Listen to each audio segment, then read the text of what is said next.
Palavra de Deus para o nosso ensino nesta noite, o Evangelho de Cristo, conforme o evangelista Marcos, no capítulo 9. Marcos, capítulo 9. Nós vamos ler a partir do verso 2 até o verso 32. Marcos 9, 2 a 32. A transfiguração. 6 dias depois, tomou Jesus consigo a Pedro, Tiago e João, e levou-os a sós à parte a um alto monte, foi transfigurado diante deles. As suas vestes tornaram-se resplandecentes e sobremodo brancas, como nenhum lavandeiro na terra as poderia alvejar. Apareceu-lhes Elias com Moisés e estavam falando com Jesus. Então Pedro, tomando a palavra, disse: Mestre, bom estarmos aqui, que façamos 3 tendas, uma será tua, outra para Moisés e outra para Elias. A seguir veio uma nuvem que os envolveu, e dela uma voz dizia: Este é o meu filho amado, a ele ouvi. E de relance olhando ao redor, a ninguém mais viram com eles, senão Jesus. Ao descerem do monte, ordenou-lhes Jesus que não divulgassem as coisas que tinham visto, até o dia em que o Filho do Homem ressuscitasse dentre os mortos. Eles guardaram a recomendação, perguntando uns aos outros que seria o ressuscitar dentre os mortos. E interrogaram-no dizendo: Por que dizem os escribas ser necessário que Elias venha primeiro? Então ele lhes disse: Elias, vindo primeiro, restaurará todas as coisas, como pois está escrito sobre o Filho do Homem, que sofrerá muito e será aviltado. Eu, porém, vos digo que Elias já veio, e fizeram com ele tudo o que quiseram, como a seu respeito está escrito. Quando eles se aproximaram dos discípulos, viram numerosa multidão ao redor, e que os escribas discutiam com eles.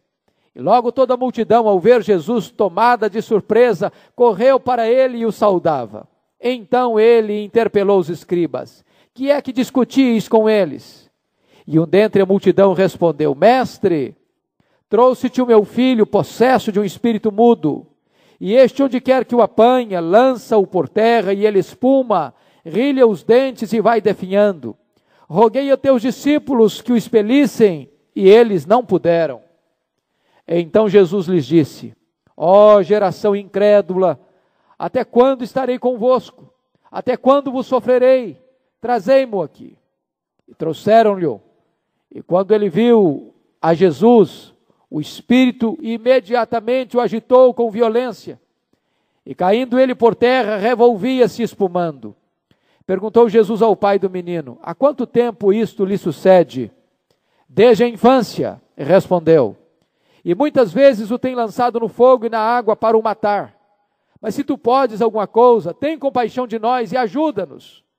Ao que lhe respondeu Jesus: Se podes, tudo é possível ao que crê. E imediatamente o pai do menino exclamou com lágrimas: Eu creio, ajuda-me na minha falta de fé. Vendo Jesus que a multidão concorria, repreendeu o espírito imundo, dizendo-lhe: Espírito mudo e surdo, eu te ordeno, sai deste jovem e nunca mais tornes a ele. E ele, clamando e agitando-o muito, saiu, deixando-o como se estivesse morto, a ponto de muitos dizerem: Morreu. Mas Jesus, tomando-o pela mão, o ergueu e ele se levantou. Quando entrou em casa, os seus discípulos lhe perguntaram em particular: Por que não podemos nós expulsá-lo? Respondeu-lhes: Esta casta não pode sair senão por meio de oração e jejum. E tendo partido dali, passavam pela Galileia, e não queria que ninguém o soubesse, porque ensinava os seus discípulos e lhes dizia: O Filho do Homem será entregue nas mãos dos homens, e o matarão. Mas 3 dias depois da sua morte ressuscitará. Eles, contudo, não compreendiam isto e temiam interrogá-lo. Eu quero meditar com os meus irmãos sobre o tema 3 tipos de espiritualidade.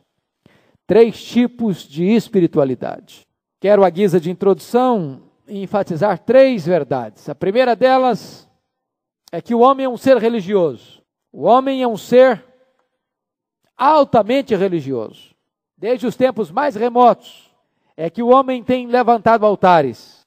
Você pode encontrar na história das civilizações povos sem leis, povos sem governos, povos sem economia, povos sem escola, mas jamais encontraremos um povo sem religião. Na verdade, o homem tem sede do eterno. A Bíblia diz que Deus mesmo pôs a eternidade no coração do homem. Cada religião busca reconciliar o homem com Deus, busca colocar o homem no caminho de volta para Deus. As religiões, na verdade, são uma repetição do malogrado plano da Torre de Babel. O homem chegar pelos seus esforços até Deus. Segunda verdade que eu quero focar nessa introdução é que o homem é um ser confuso espiritualmente. Você vai notar que só há duas religiões no mundo. A religião revelada e a religião criada pelo homem. A religião criada pelo homem tenta abrir um caminho da terra para o céu. A religião revelada abre um caminho para o homem do céu à terra. A religião criada pelo homem procura agradar a Deus e chegar a Deus pelos méritos, pelas obras. A religião revelada revela para o homem a salvação de Deus, a obra de Deus, oferecida ao homem gratuitamente pela fé. Na verdade, nós só conhecemos a Deus porque Deus se deu a revelar.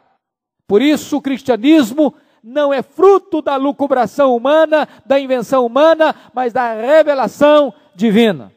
Mas a terceira verdade que eu chamo a sua atenção é que o homem é um ser que idolatra a si mesmo. Se você perceber, a religião que mais prevalece ainda hoje é a idolatração do homem ou a antropolatria. O que eu quero dizer com isso? Na verdade, estude a história das religiões e você vai perceber que sempre o homem está no centro. A ênfase não é que o homem está a serviço de Deus, é Deus quem está a serviço do homem. Não é a vontade de Deus que deva ser feita na terra, é a vontade do homem que deva prevalecer no céu. Na verdade, o homem quer agradar a Deus e chegar até Deus do seu jeito, do seu modo, da sua maneira, pelos princípios que ele mesmo estatui e estabelece. Na verdade, isso é uma religião antropocêntrica, humanista. Isto é o que nós poderíamos chamar então de antropolatria. Na verdade, se você perceber, esta religiosidade hoje, ela está centrada não apenas no homem, mas ela está centrada na subjetividade humana. O culto hoje passa muito mais pela questão do sentir do que pela questão do pensar e do refletir. O culto hoje é muito mais sensório do que racional. Na verdade, o homem não quer a verdade, ele quer sentir-se bem. E esta é a tônica, de certa forma, de toda a religiosidade humana não revelada por Deus. O homem quer sentir-se bem. O homem quer chegar até a divindade do seu jeito, do seu modo, como ele quer, como ele deseja, como ele gosta, como ele sente. E por isso, o texto de hoje vai nos ser muito útil para nós entendermos esta questão da espiritualidade.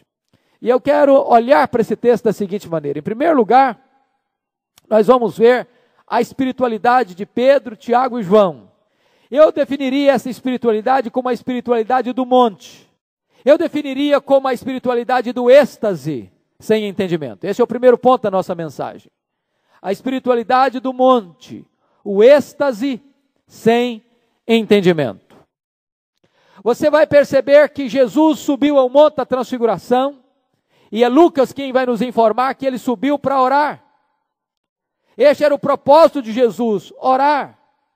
O propósito de Jesus ao subir aquele monte era ter comunhão com o Pai, era ter comunhão com Deus. Mas Pedro, Tiago e João sobem o mesmo monte, mas não têm a mesma motivação, não têm o mesmo foco que o Senhor Jesus. Na verdade, eles sobem, mas eles não percebem o que está acontecendo ali. Eles estão vivendo até numa situação extremamente mística, por que não dizer milagrosa. Eles estão com o coração cheio de experiências extraordinárias, mas com a cabeça absolutamente vazia de discernimento e de percepção espiritual. Que monte era esse que eles subiram? A tradição diz que é o Monte Tabor.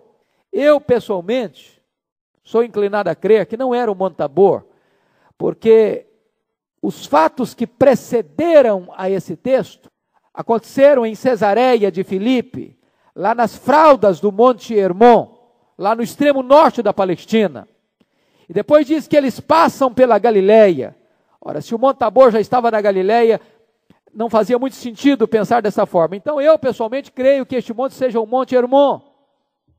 Mas não importa se é o Monte Hermon, se é o Monte Tabor, isso não interessa, isso não é relevante. E Adolfo Pouso diz o seguinte: nós não podemos dar importância a lugares sagrados, isso não passa por lugares sagrados, por peregrinações sagradas. A fé no Senhor vivo e ressurreto está presente em todos os lugares, e isso faz com que os montes sagrados, os lugares sagrados, entrem em total esquecimento.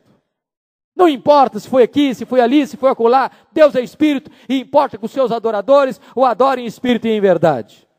Na verdade, o que eu quero focar aqui é que a mente dos discípulos está confusa. Eles estão mergulhados nas coisas sagradas e milagrosas, mas eles estão sem discernimento. E eu chamo a sua atenção para alguns pontos. Primeiro, os discípulos andam com Jesus, mas não conhecem a intimidade do Pai. Jesus sobe para aquele monte para orar. E orar para Jesus não é pedir. Orar para Jesus é ter comunhão com o Pai. Orar é se deleitar no Pai. Orar é ter intimidade com o Pai.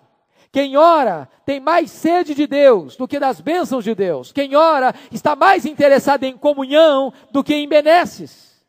Quem ora conhece muito mais a beleza e a riqueza da intimidade com Deus do que simplesmente angariar favores de Deus. Mas o que acontece com os discípulos? Eles sobem também, mas eles não oram, eles não se deleitam em Deus, eles não têm necessidade de Deus, eles não têm percepção espiritual, eles estão junto com Jesus, mas perdem completamente o discernimento do que acontece à volta deles. Isso pode acontecer com você e comigo. A gente pode estar na igreja, a gente pode participar de um culto relevante, a gente pode ouvir uma música, a gente pode escutar uma mensagem, a gente pode estar encharcado de ambiente sagrado e espiritual e a nossa mente estar vazia e o nosso coração estar completamente sem discernimento espiritual. Segunda coisa, os discípulos estão diante da manifestação da glória de Deus, mas em vez de orar, eles dormem. É Lucas que nos informa isso. Eles estão diante de uma manifestação gloriosa, mas eles apenas são espectadores. Você já parou para perceber que não tem nada mais penoso, não tem nada mais difícil, não tem nada mais cansativo do que você não estar na intimidade de Deus e permanecer em oração? Você ajoelha 5 minutos e não tem mais assunto para falar? Você já tentou ter uma conversa longa com um estranho? Muitas vezes essa conversa vira um monólogo. Como é que você chama? Onde você mora? O que é que você faz? Onde você trabalha? E daqui a pouco a conversa perde a razão de ser. Não dá mais para prosseguir. O que evidencia? Não tem intimidade, não tem assunto, não tem comunhão. Não dá para bater papo. Não dá para prosseguir a conversa. Quando você não tem intimidade com Deus, você não tem vida de oração. Vida de oração é produto de intimidade com Deus, e intimidade com Deus é produto de oração. É causa e consequência ao mesmo tempo. Porque eles não têm intimidade com Deus, quando Jesus começa a orar, eles começam a dormir. As coisas de Deus dão canseira, dão cansaço, dão fadiga, geram sono e não apetite espiritual.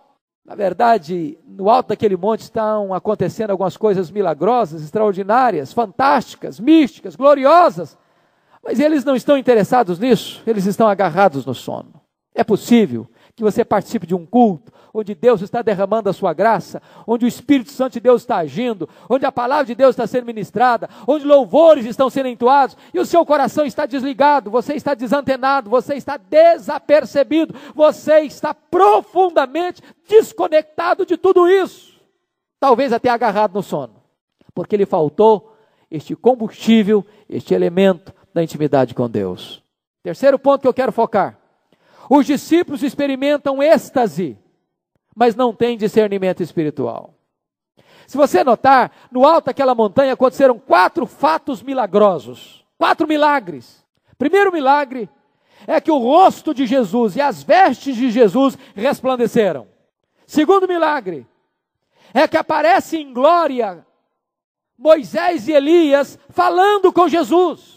Terceiro milagre, uma nuvem luminosa desce sobre aquele monte e envolve os discípulos. E quarto milagre, de dentro daquela nuvem surge uma voz, a própria voz de Deus Pai: este é o meu filho amado, a ele ouvi. Mas encharcados com tantos milagres, eles ainda não têm discernimento. Notem isso. É possível uma pessoa ver milagres, experimentar milagres, e ainda ter a mente vazia de discernimento e o coração sem percepção espiritual. Na verdade, o que é que eles não discerniram? Faltou àqueles homens 4 discernimentos básicos na vida. Primeiro, eles não discerniram a centralidade da pessoa de Jesus. Pedro disse assim: mestre, bom estarmos aqui, vamos fazer 3 tendas, uma será tua, outra será de Moisés, outra será de Elias. Qual o problema? O que falta aí, nesta fala de Pedro? Lá estava Moisés, o maior legislador, lá estava Elias, o maior profeta, lá estavam os 2 grandes representantes da lei e dos profetas. E quando Pedro disse, vamos fazer 3 tendas, uma será tua, outra de Moisés, outras de Elias, na verdade Pedro estava equiparando Jesus ao representante da lei e ao representante dos profetas. Ele estava colocando Jesus no mesmo pé de igualdade destes grandes homens de Deus. Mas Jesus não é apenas um grande homem de Deus, Jesus é o próprio Deus. Jesus não pode ser comparado nem mesmo com grandes homens, ainda que com Moisés e Elias, ele é o próprio Deus feito carne. A presença destes 2 homens, além de representar a lei e os profetas, segundo Warren Wiersbe, representa outra coisa. Moisés morreu, seu corpo foi sepultado. Elias foi para o céu, arrebatado, sem passar pela morte. A transfiguração é um símbolo, é um antegozo do próprio céu. Se você perceber, há uma transição do capítulo 8 para o capítulo 9, extraordinária, porque no capítulo 8, Jesus acabara de falar da cruz. E no capítulo 9 ele revela a glória. Ele diz que alguns não passariam pela morte sem vir o Filho do Homem vindo no seu reino de poder. O que está acontecendo aqui é que Jesus está dando para eles apenas um prenúncio do que será a segunda vinda de Cristo, um prenúncio do que será o céu. E quando Jesus vier, os mortos em Cristo vão ressuscitar, e nós, os vivos, os que ficarmos, seremos arrebatados, transformados e arrebatados para o encontro do Senhor Jesus nos ares. E Moisés e Elias são um símbolo desta igreja, dos que morreram e dos que estarão vivos. Porque os discípulos não discerniram que Jesus precisava receber preeminência. O próprio Pai corrige o desvio teológico de Pedro, Tiago e João, falando do meio da nuvem: este é o meu filho amado, a ele ouvi. Que coisa fantástica, irmãos. Estude a história das religiões e vocês vão ver que eles creem em Cristo também, que eles exaltam Cristo também, que eles admiram Cristo também. Olha para o islamismo, Jesus é um profeta. Olha para o kardecismo, Jesus é um espírito de luz. Olha para as grandes religiões, até mesmo aquelas que são chamadas de religiões cristãs, e Jesus está presente lá como um dos mediadores. Mas a diferença do cristianismo é que no cristianismo Jesus não é apenas um grande elemento, uma grande peça na história da religiosidade. Ele é único, ele é exclusivo, ele tem preeminência. E quando os homens não lhe dão esta preeminência, o próprio Pai interfere e diz: este é o meu filho, a ele ouvi. A segunda falta de discernimento dos discípulos é que eles não discerniram não apenas a centralidade da pessoa de Jesus, mas em segundo lugar, eles não discernem a centralidade da missão de Jesus. Eu pergunto a você, qual foi a pauta daquela reunião extraordinária no topo do Monte da Transfiguração? Qual foi a pauta daquela reunião? Aliás, Nenhuma assembleia na terra foi tão esplendidamente representada como aquela reunião. Lá estava o Deus triuno. Lá estava o maior legislador, Moisés. Lá estava o maior profeta, Elias. Lá estavam os apóstolos mais íntimos de Jesus, Pedro, Tiago e João. Que assembleia extraordinária! E a pergunta é, qual era a pauta daquela conversa? Você vai encontrar essa resposta lá em Lucas 9, 30 e 31, que diz a Bíblia que Moisés e Elias falavam com Jesus sobre a sua partida para Jerusalém. E a palavra partida, ela é absolutamente esclarecedora, porque a palavra grega é êxodos. Eles estavam falando sobre o êxodo de Jesus. Ora, se o êxodo lá do livro da lei representou a libertação do povo de Israel do cativeiro do Egito, a partida de Jesus para Jerusalém, indo para a cruz, era o nosso êxodo do cativeiro de Satanás e do pecado.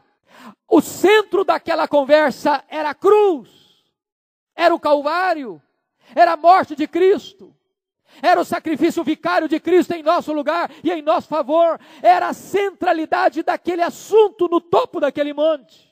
Vocês percebem, queridos, que Jesus Cristo não foi à cruz como um mártir. A morte de Cristo não foi um acidente, foi um decreto eterno de Deus Pai. Cristo não foi morto. Simplesmente, ele se entregou, ele se deu voluntariamente, ele morreu pelas suas ovelhas, ele morreu pela sua igreja. E toda a espiritualidade que desvia o foco da cruz é uma espiritualidade trôpega, vesga, míope, pobre e apóstata. Toda a espiritualidade que não passa pelo Calvário é uma espiritualidade absolutamente humanista e, na linguagem de Jesus, satânica. Quando Pedro quis desviar Jesus da cruz, ele chamou aquela insinuação de satanismo. Daí os irmãos perceberem como é grave, como é sério, como é danoso, como é perigoso nós vermos hoje que tantas vertentes chamadas evangélicas já tenham abandonado a mensagem da cruz. O apóstolo Paulo chegou a dizer, eu nada me propus a saber a não ser pregar Jesus e este crucificado. Qualquer pregação, qualquer mensagem que não foque a cruz de Cristo, a obra de Cristo, a morte de Cristo, é outro evangelho. E um outro evangelho deve ser rejeitado, deve ser anátema na linguagem do apóstolo Paulo. Terceiro lugar, aqueles discípulos não discerniram não apenas a centralidade da pessoa de Cristo, não apenas a centralidade da missão de Cristo, mas eles não discerniram a centralidade da missão deles. Pedro disse para Jesus, mestre, bom estarmos aqui, vamos fazer 3 tendas, vamos ficar aqui no monte. Esta é a espiritualidade da fuga, esta é a espiritualidade do êxtase, sem enfrentamento.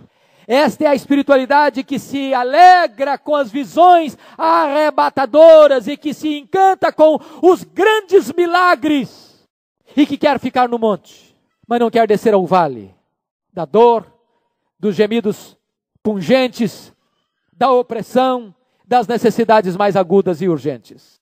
Na verdade, é muito mais cômodo cultivar a espiritualidade do êxtase. É muito mais fácil ficar no monte. É muito mais aprazível ver milagres. É muito mais gostoso ser envolvido por uma nuvem celestial.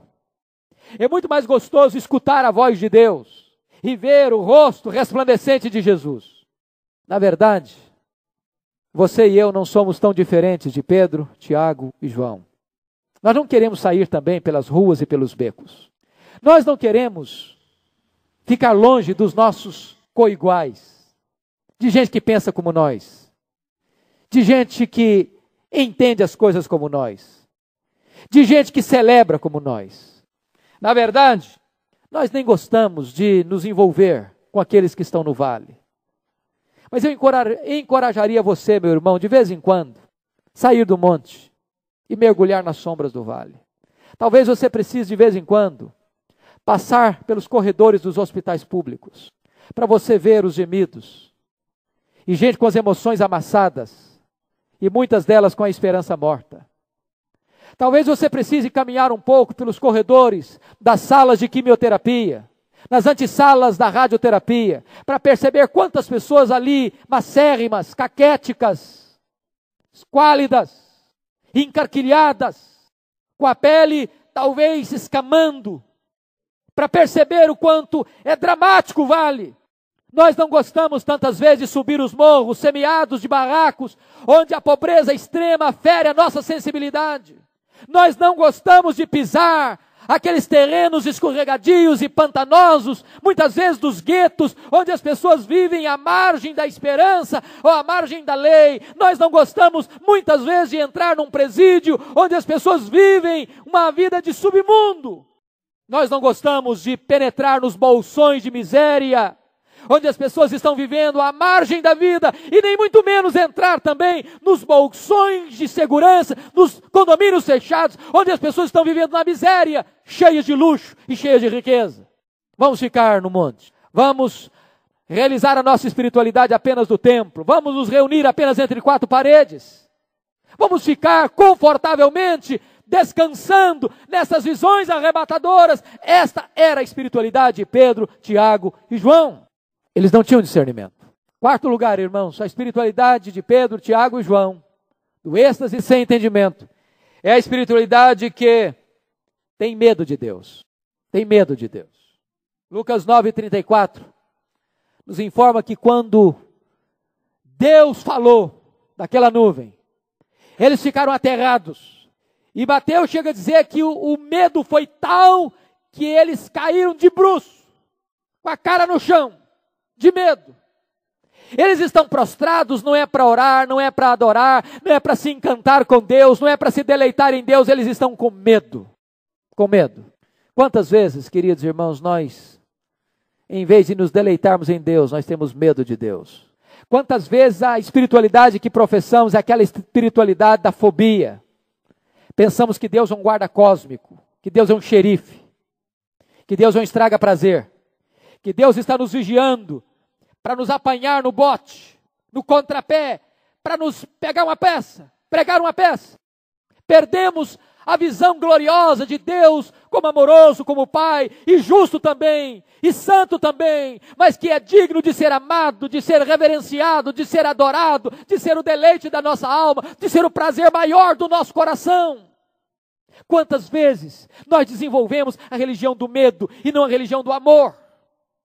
Eu vou para a igreja porque senão Deus vai me castigar. Eu vou fazer isso ou aquilo, senão Deus vai me mandar para o inferno.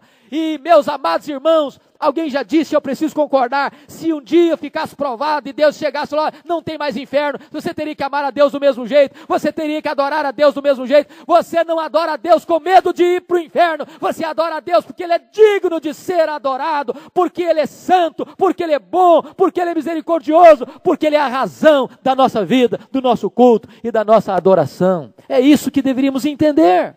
Já vimos a espiritualidade do monte, a espiritualidade do êxtase sem discernimento. Vamos ver a segunda espiritualidade, a espiritualidade do vale, a espiritualidade dos 9 discípulos que ficaram lá no vale, e eu chamaria essa espiritualidade a espiritualidade da discussão sem poder. Discussão sem poder. Você vai notar no Evangelho de Marcos, que quando Jesus desceu do Monte da Transfiguração, estava lá uma multidão, os 9 discípulos agarrados com a discussão quente, fervorosa com os escribas. Ao mesmo tempo, diz a Bíblia, havia um pai, um homem com um filho endemoniado, possesso de uma casta de demônios, que já pediram os discípulos para libertar aquele menino e eles não puderam, e eles estão agarrados numa discussão intermina e infrutífera.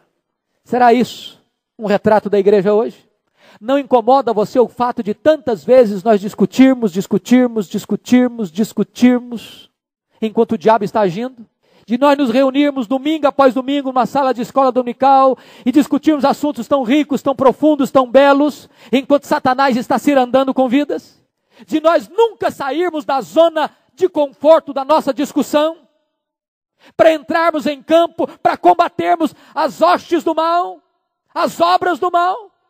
Preste atenção aqui. Em primeiro lugar, no vale há gente sofrendo o cativeiro do diabo, sem encontrar na igreja solução para o seu drama. Diz o verso 18, que o Pai procurou os discípulos, mas eles não puderam. Eu fico pensando nisso. Satanás entrou numa casa, pegou o filho único, desde a infância, entrou naquela criança, um demônio imundo, deixou aquele menino mudo e surdo, sem falar, sem ouvir, sem comunicação, sem contato com gente, com pessoas, vivendo uma vida completamente alienada. E se não bastasse isso, atormentando aquele menino, atormentando a sua família. E diz a palavra de Deus, que no auge do desespero, aquele pai procura os discípulos de Jesus na esperança de ver a solução do seu problema, e encontra esses homens sem poder espiritual para lhe socorrer. Quantas vezes as pessoas aflitas procuram o povo de Deus? Quantas vezes uma pessoa desesperada entra numa igreja e volta para casa do mesmo jeito, sem solução, sem perdão, sem libertação, sem cura existencial, sem resposta para os seus dramas? Não haveríamos nós de parar e refletir sobre isso? A nossa falta de poder, a escassez de poder, a aridez espiritual daqueles que estão discutindo, daqueles que estão conversando sobre coisas sagradas, mas que não têm a autoridade de Deus, não têm a unção do Espírito Santo de Deus. Eu fico a perguntar se nós estamos dando respostas à sociedade, se nós estamos dando resposta àqueles que estão desesperados. Na verdade, irmãos, o pecado da cidade é o clamor da cidade. Quando você vê multiplicar na cidade os motéis como cogumelos à beira das nossas estradas, quando você vê multiplicar nas cidades as boates, e cada uma que surge, parece que descobre-se um novo fator, e você vê uma juventude ávida, sedenta, correndo, e passando ali a noite inteira bebendo e dançando alucinadamente. Você pode perceber uma coisa, as pessoas estão à procura da verdadeira vida, da verdadeira felicidade. As pessoas se drogam, elas estão na verdade procurando um porto seguro, uma razão para viver. E a igreja tem a resposta, e a igreja tem a solução, mas muitas vezes a igreja está carente deste poder para anunciar esta palavra na autoridade do Espírito Santo, e as pessoas não encontram resposta na igreja. Segundo lugar, no vale há gente desesperada precisando de ajuda, mas os discípulos estão perdendo tempo, envolvidos numa discussão infrutífera. Marcos 9, 14 a 18. Meus amados irmãos, que coisa tremenda isso. Eu não estou dizendo que discutir não seja necessário. Eu não estou dizendo que não seja importante você estudar. Eu não estou dizendo que você não deva mais ser aluno da escola dominical. Aliás, deve ser assíduo, frequente.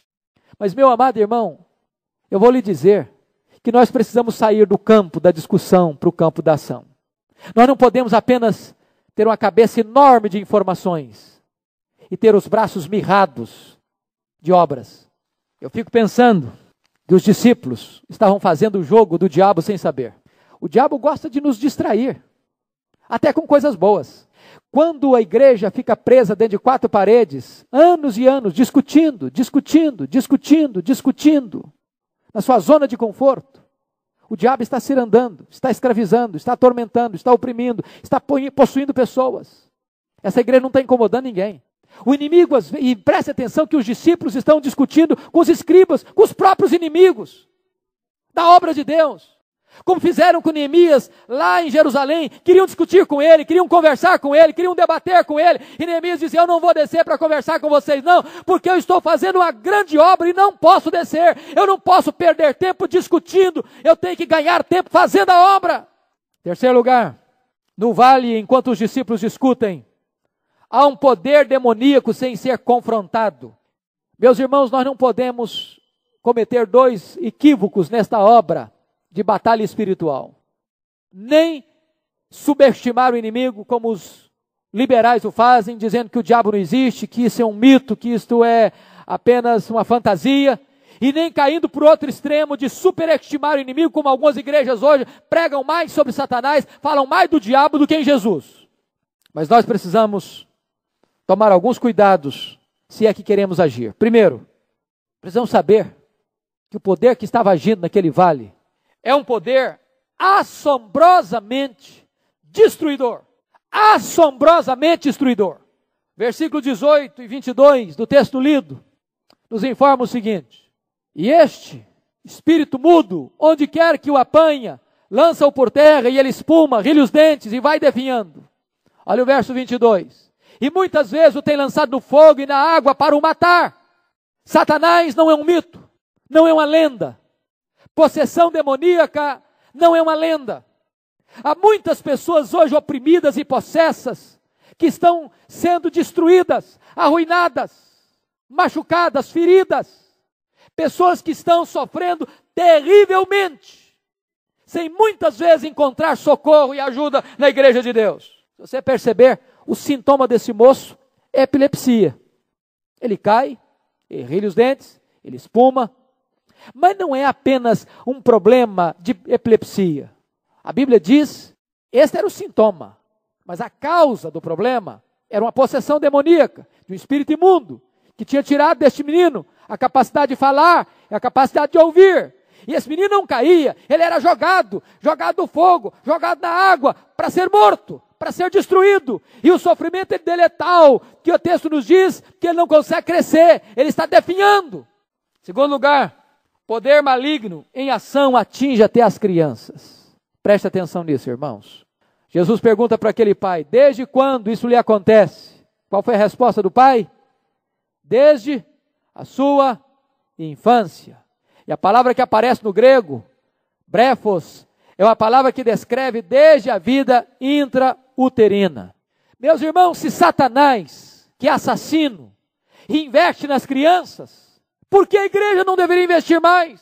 Se uma criança pode ser cheia de demônios, deveria então e poderia ela ser cheia do Espírito Santo de Deus.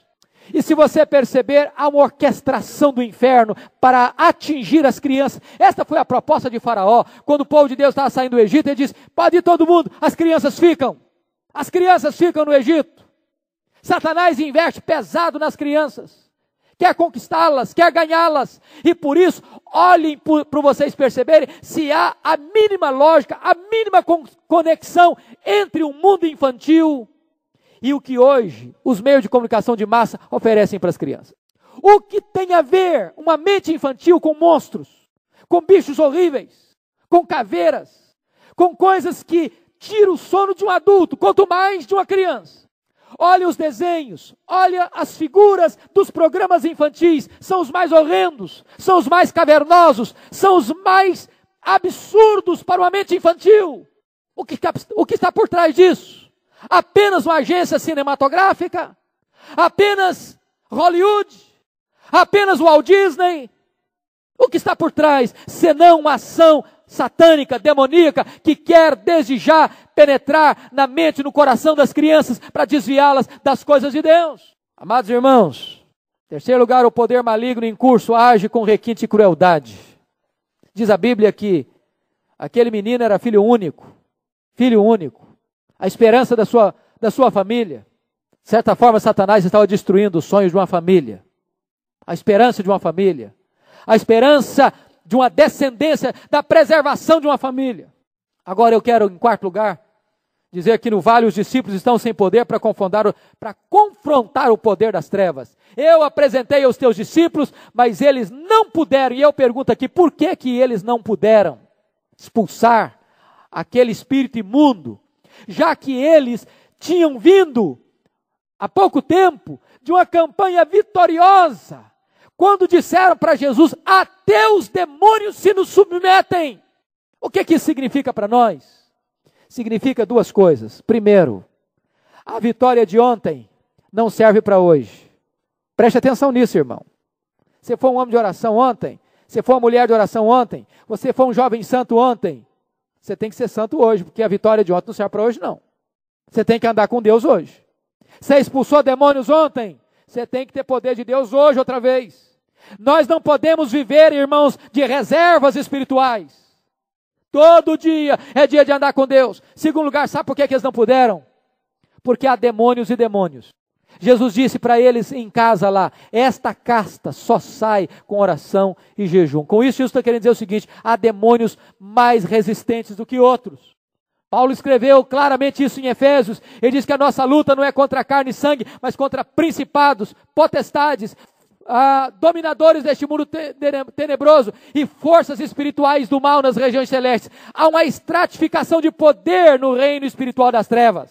Isso é tão fato que diz a Bíblia que quando Deus dá uma ordem, o anjo de Deus, para trazer uma resposta da oração de Daniel, que tinha orado e jejuado 21 dias, houve batalha espiritual nas regiões celestes e foi preciso que o arcanjo Miguel viesse auxiliar para que a resposta chegasse. Meus amados irmãos, nós tínhamos que entender isso. Francis Schaeffer diz que o mundo é feito de 2 andares. O primeiro andar é o andar térreo. É o andar do mundo visível, do mundo palpável, onde nós falamos, ouvimos, enxergamos, apalpamos, corremos, comercializamos, comemos, bebemos, dormimos. O andar de cima é o andar espiritual. Este andar é andar invisível. A Bíblia diz que os anjos e os demônios habitam neste mundo invisível, neste andar de cima. E quantas lutas, quantas batalhas são travadas que nós não percebemos, que nós não notamos. Quantas intervenções de Deus por meio do seu anjo, que a Bíblia diz que os guarda e os livra, que são espíritos ministradores em favor dos que herdam a salvação. Eles não puderam, porque a natureza do demônio, ou da casta de demônios que estava naquele menino, era de uma natureza mais resistente. E eles não puderam expelir aquele demônio, porque não estavam preparados. Segundo lugar, eles não puderam. Jesus disse, porque esta casta só sai com oração e jejum. Faltou oração. Quando não tem oração, não tem poder. Meu irmão, você pode ler livros, você pode conhecer teologia, você pode ser um teólogo, você pode ser reformado, você pode ser calvinista, você pode conhecer a confissão de fé de cor, você pode decorar os catecismos da igreja, você pode ter informação na sua cabeça, mas se você não for uma pessoa de oração, você não terá poder espiritual. É preciso oração, querido. Você não tem intimidade com Deus se você não ora. Jesus disse em terceiro lugar, vocês não puderam, porque vocês não jejuaram. Esta caça só sai com jejum. Quem jejua depende de Deus. Quem jejua não está fiado nos seus recursos. Quem jejua está dizendo que precisa mais dos recursos de Deus do que dos recursos da terra. Quem jejua tem pressa, tem urgência. Mas finalmente, em quarto lugar, eles não puderam por causa da falta de fé. Aquele pai chegou, disse, se tu podes, me ajude. E Jesus disse para ele, tudo pode àquele que crê. Se você crê, isso é possível. E aquele homem aflito, chorando, disse, eu creio, mas me ajude em minha falta de fé. Amados irmãos, a fé é uma das coisas mais extraordinárias da prática cristã. Deus nos chamou para crer, para confiar, não para olhar para as circunstâncias, não para olhar para as dificuldades, não para olhar para os inimigos, nem contar os inimigos. Deus nos chamou para crer, para confiar, completa e absolutamente nele. Mas eu quero terminar falando sobre a última espiritualidade, que é a espiritualidade de Jesus. Você vai ver que a espiritualidade de Jesus, primeiramente, foi marcada por oração. Ele subiu aquele monte para orar. Para orar. E porque ele orou, diz a Bíblia que o seu rosto resplandeceu como o sol. Porque ele orou, diz a Bíblia que as suas vestes resplandeceram como luz. E Marcos diz, como nenhum lavandeiro da terra podia alvejar. Note você que a luz de Deus tem que vazar o nosso rosto, que é a síntese do nosso corpo. É por isso que quando você vai tirar uma fotografia, você tira uma fotografia do seu rosto, porque é a sua identidade. A luz de Deus, a santidade de Deus tem que vazar o seu corpo. Seu corpo deve ser o palco da manifestação da glória de Deus. Mas a luz celestial também banhou a roupa de Cristo. Meus irmãos, a nossa roupa revela muito mais o nosso interior do que cobre o nosso exterior. O que você veste revela não o que você cobre, mas quem é você. Como você se veste revela o seu interior.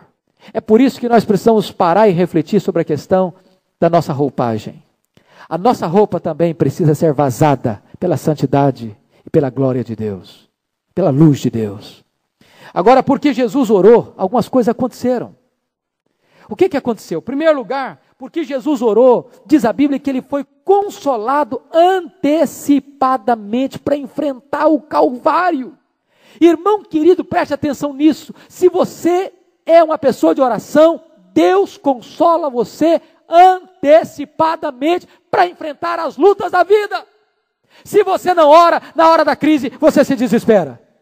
Segundo lugar, você vai perceber aí, em resposta à oração, em resposta à oração de Jesus, o Pai confirmou o seu ministério. Preste atenção nisso. Olha aqui comigo. Quando Pedro disse para Jesus: Mestre, bom estarmos aqui. Vamos fazer 3 tendas, uma será tua, outra de Moisés, outra de Elias. Jesus poderia ter corrigido Pedro. Jesus poderia ter se defendido. Jesus poderia ter dito: Pedro, você não está entendendo. Você está igual à multidão. Você não está sabendo quem eu sou. Você não está percebendo a minha divindade. Mas diz a Bíblia que Jesus não discutiu, ele orou. E porque ele orou, o Pai o defendeu. Dizendo: este é o meu filho, o meu amado, a ele ouvi. E o Pai reafirma a Jesus o seu amor e reafirma a ele a sua autoridade, a ele ouvi. Sabe o que me ensina isso? Que eu não preciso brigar, eu preciso orar.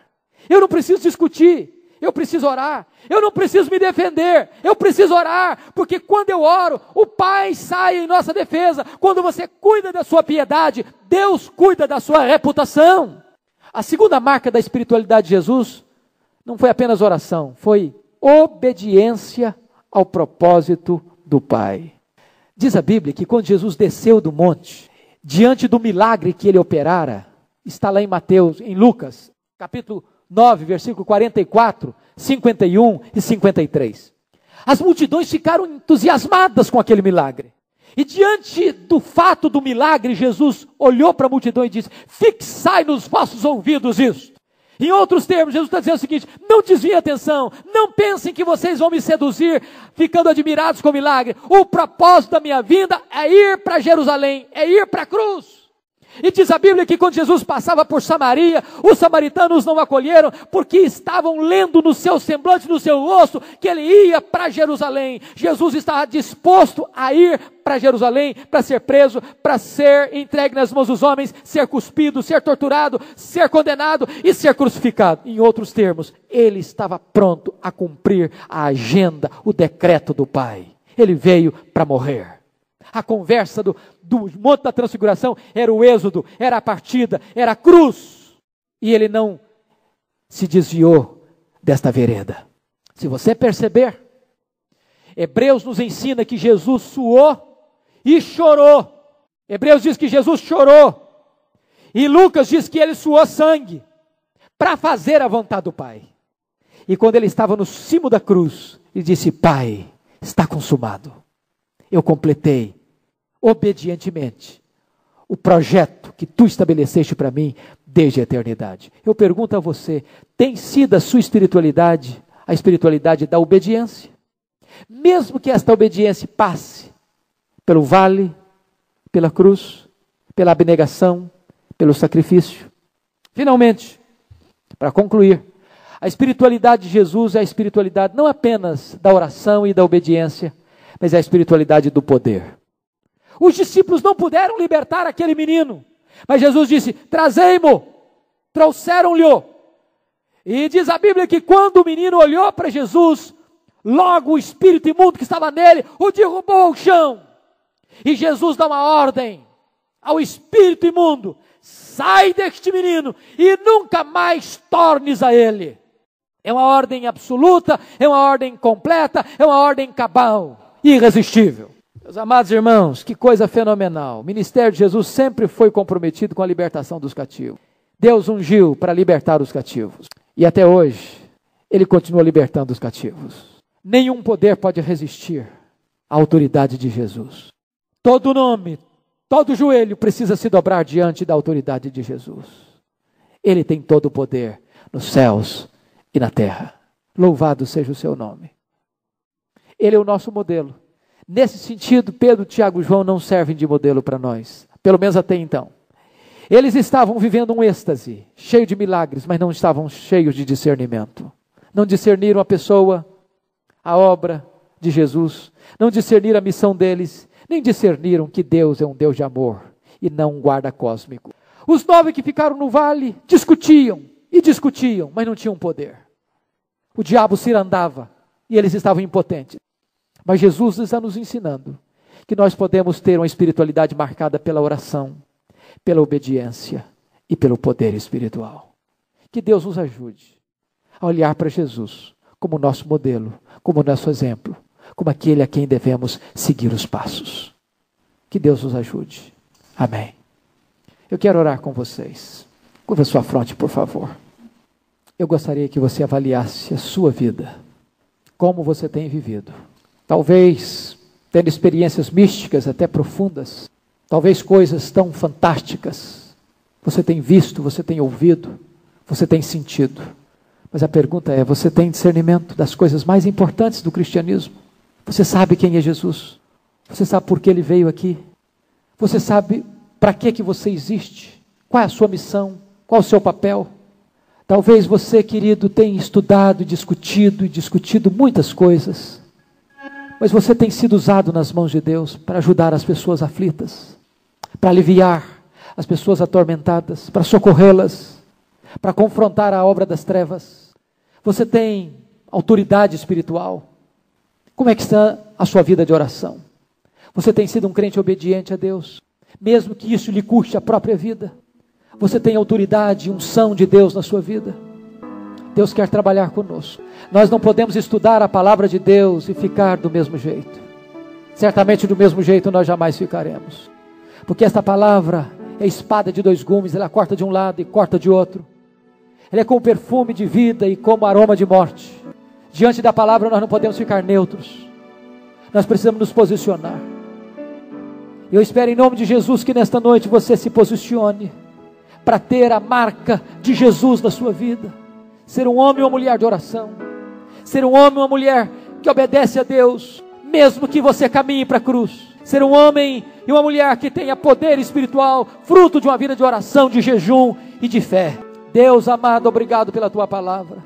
Obrigado porque podemos nos reunir nesta noite, Senhor, para estudar este texto tão rico, tão profundo, tão sublime. E eu te peço em nome de Jesus, ó Deus, aplica a Tua palavra no nosso coração. Inflama a nossa alma. Desperta-nos, ó Deus. Desperta-nos, Senhor. Para não corrermos o risco de uma espiritualidade de êxtase, mas com a cabeça vazia de entendimento. Ou para uma espiritualidade de uma cabeça cheia de informação, mas sem nenhum poder espiritual. Ajuda-nos, Deus, a olhar para Jesus e imitá-lo. Na sua vida de oração, na sua vida de obediência, na sua vida de poder espiritual. Socorre-nos. Vivemos num mundo marcado por tantas manifestações do mal, onde o diabo ciranda com tantas vidas, onde tantas vidas estão escravizadas e oprimidas. Ajuda-nos, Senhor, a sermos instrumentos nas Tuas mãos, para trazer libertação ao cativo, para trazer resposta para os aflitos, para trazer, meu Deus, a mensagem do Evangelho àqueles que jazem perdidos em tantos embaraços e no cipoal de tantas religiões humanistas. Ajuda-nos, Senhor, a nos levantarmos no poder do Teu Espírito. Obrigado, Senhor, por esta hora. Nós oramos com gratidão em nome de Jesus. Amém.